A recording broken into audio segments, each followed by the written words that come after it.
Hello, today's video is another Q&A video. Today it's about methylene blue, blastocystis hominis, and GERD, or gastroesophageal reflux disorder.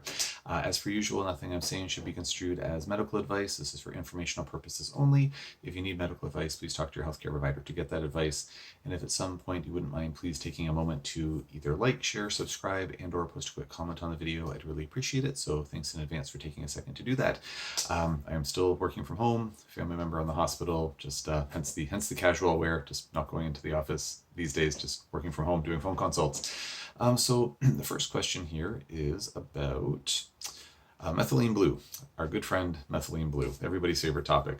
So it says here, what is the purest form of methylene blue powder? I read it can have heavy metals if not purchasing the right brand.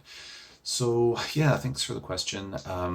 So I have read that as well. I have not done any deep fact checking into that topic, but that is my understanding about the concern. Where if one is just buying, methylene blue as like fish tank cleaner or from like a chemistry supply shop or something like that, then where it'll specifically say, not for human consumption, then there could potentially be impurities that are in there. So honestly, I'm not really sure where those concerns stem from. I mean, obviously I know there's why there'd be concerns about heavy metals, but like what is the evidence that there is a heavy metal contamination potentially? So I'm really not sure. When I recommend methylene blue to my patients, we always order it from a compounding pharmacy for them. And from the compounding pharmacy, to my understanding, they have a certificate of analysis showing that it is definitely not contaminated with heavy metals. So to my understanding, that's the official way to know that there's no heavy metal contamination. My understanding from having had this conversation with a number of my patients who are taking methylene blue, they have told me about different companies who say that they have like 100% pure, like 99.999% pure methylene blue, and there's definitely no heavy metal contamination. And quite frankly, I don't doubt that. From my own experience, where we have gone through some phases where we've ordered in like basically massive tubs of different powdered supplements, just because we can get a much better price for our patients that way when we order it in mass and then kind of compound them for individual use. It is absolutely possible to get these certificates of analyses on different, but like whenever you order something like that, there is always a certificate of analysis that tells, indicates, there's no contamination with this or that. So I don't doubt that these non-compounding pharmacy, or some of the non-compounding pharmacy sources of methylene blue are indeed, very, very pure. I just don't really know how one would verify that. I suppose that if I was a consumer and, could not easily access methylene blue from a compounding pharmacy, as I can, which is why when I take it, I get it from a compounding pharmacy. But if I couldn't, and I did want to buy it from a non-compounding pharmacy supplier, I believe that I would likely just ask them for a copy of the certificate analysis on whatever batch they were selling to me, just to make sure everything was looking good. If a company is saying that they know that their product is not contaminated, then they should have that certificate of analysis from a third party, and there should be no reason not to show that to someone, but that's just me putting on my thinking cap. So anyways, I hope that information is helpful, and be careful with your methylene blue. Want to avoid those heavy metals, that's for sure. The next question here is about blastocystis hominis. For folks that are not familiar, it's a parasite. In the research literature, it's questioned whether or not it's actually a pathogen or not. There's some mixed evidence in the research literature that it is.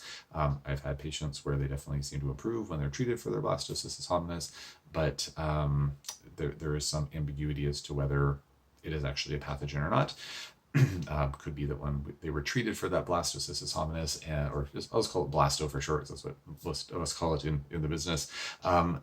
It's possible that we were inadvertently treating something else, and that's why they felt better. So anyways, always trying to be open-minded in terms of exactly what's happening when I'm working with my patients, but I do have suspicion that it is not benign in everybody.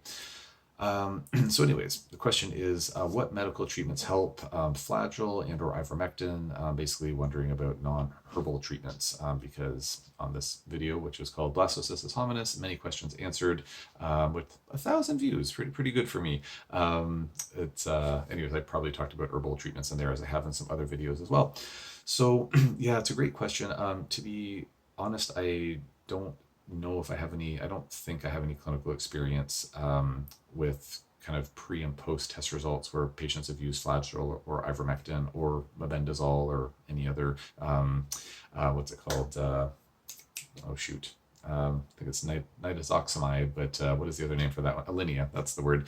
Anyways, I don't believe that I've had any patients where they've gone on a pharmaceutical antiparasitic and then we saw that they cleared their blasto. I've definitely had patients who go on pharmaceutical antiparasitics and they significantly improve clinically, but I don't believe I've had anyone who's specifically looked at pre and post blasto.